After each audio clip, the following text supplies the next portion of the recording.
Hey guys, Nicholas here. Okay, who else? Today I'm looking at a fairly interesting and good-looking new air cooler by Arctic. As you may remember, I've reviewed the Freezer 33 sometime this year, and that's one hell of a kick-ass cooler for the price it turned out. Well, today I have this revamped version of that cooler. Meet the Arctic Freezer 33 eSports 1. This one comes in at about 30 to 35 US dollars, I believe, maybe even less. But the question here is, what's exactly the difference to the standard version of the Freezer 33, and do we get more performance out of that cooler?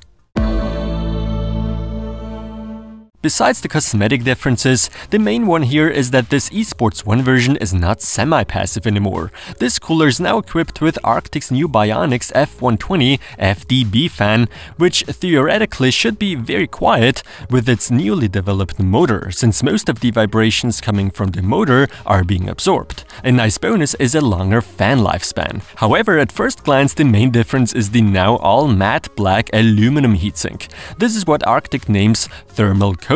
It is set to somehow increase cooling performance, but for me it's mainly super good looking.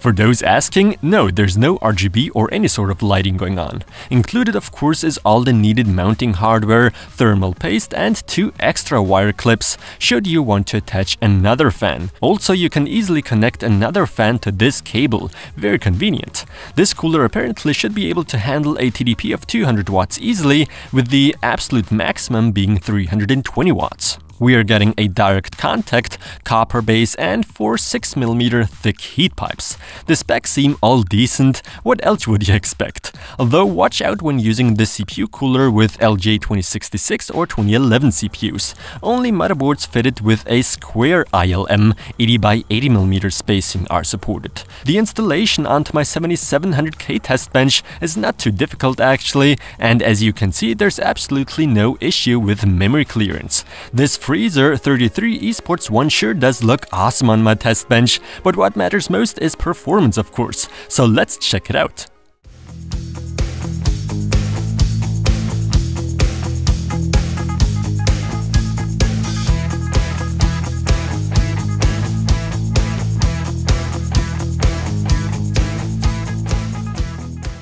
Okay, so obviously compared to the ordinary Freezer 33, we get a little lower idle temperatures with this eSports 1 version.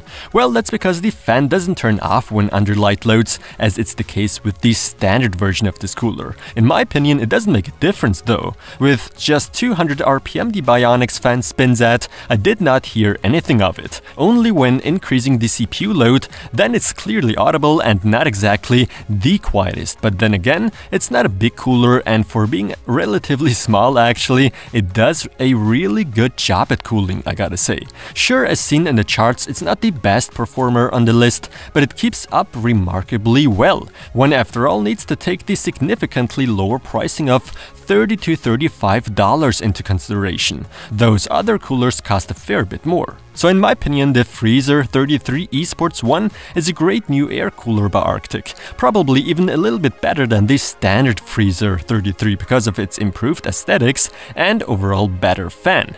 Also, you can easily clip on just about any extra fan you want to further increase cooling performance. A great price to performance ratio is what we're looking at here, which is why I can definitely recommend the Arctic Freezer 33 eSports 1. I guess it's my gold award once more. What are your thoughts on this cooler? And as always, thanks for watching.